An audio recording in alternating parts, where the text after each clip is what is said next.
Shapo khona sisebenzisa noko. I would call it timing. This all I surprised them nicely. Khona load shedding ke. Davela da ingoma zanda emva kwezama usizicula kumnandi uze nemibuzo phakathi waqonda khona into zezizingisi amanyagama esiphosa akaziwo isitoli ke lamagama akhawuleze ukutshona eBhayibhelini but siyenza ngengoma lento kumnandi ke kakhulu uthiwa xa nisithi masibukeni sithandazo kodwa really sidawufuniwe ile Bible kodwa ndibafundisile ngantoni ngengoma looking for things that seem enjoyable to them, but in numbers, ziyathini zona ziyendele. And bethuna abhaliwe amaculo yethu go home, look at 294. Khangela uYesu ongena ntoni ongenazo iidoctrines zebandla kwela culo lonke nake nayibona yakuxelela ngoku istanza sokugqibela ithi we are redeemed ngokufa kwakhe nayikhumbula ikhululwe ngantoni ngokufa kwakhe. Umbhali athi ndagwetyelwa ngobomi bakhe. Ustanza number 4 unithetha ngayo. Justification by faith. Lisekunye nami bethuna azothi ndaze ndasanctify okanye ndangcwaliswa ngelizwi lakhe. Sanctification process. Nisamba kunye nami azothi ekugqibeleni ndozukiswa kubuya kwabo kwesibeni. Glorification. Niyayikhumbula? Those are the 3 steps of Christianity. Eculweni kuphela. Ugwetyelwa ngokholo. Iyavakala basalukani? Set aside for a holy purpose, sanctification.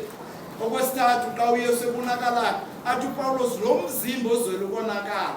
This corruptible body kuzawufika ixesha into yoba ngaba wambatha uthingane ungonakala.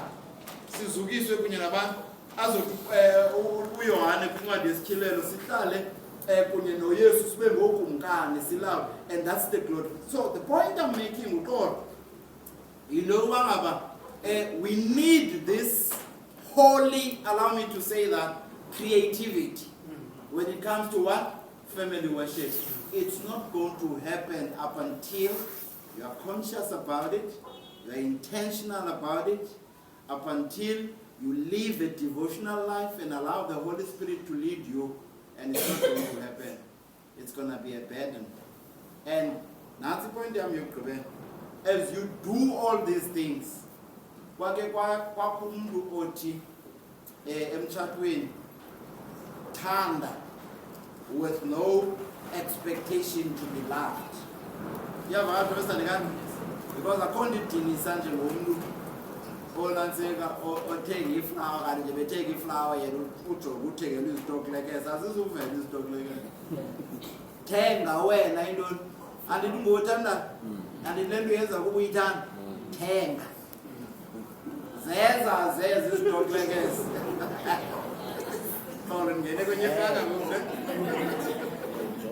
That's what Christianity is. That's what, if you hold that principle and we appreciate that, izamnceda ezintweni ezininzi zobuKristu.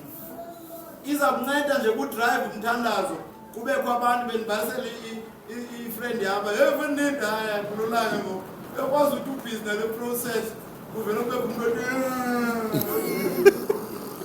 what are they saying? Badiniwe le ntoni xa interview after prayer ayikholwa abendingayibhekisanga ngokuthi but you have to keep doing what? Doing it. Our family prayers. Ndiyafuna ukuthi uYesu wafumana uloyiso for us. Ukwenzela uba ngaba xa ebuya kwakhona sikwazi ukuba ngaba sibe sezulwini. This past week presentation yethu ndigqibile ndifuna ukukumela ngeli lizwi le-encouragement. This past week ndibanjwe, in fact iseyiveki yesibini ndibanjwe indlela uYesu awoyisa ngayo.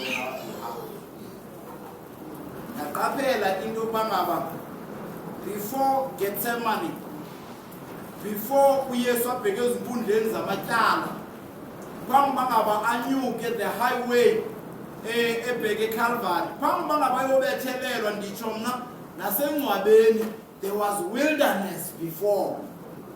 Phambi uba ngaba zonke izinto iBhayibhile yakho neyam ithi uYesu kwafuneka aqala adlulele kanene entlanga.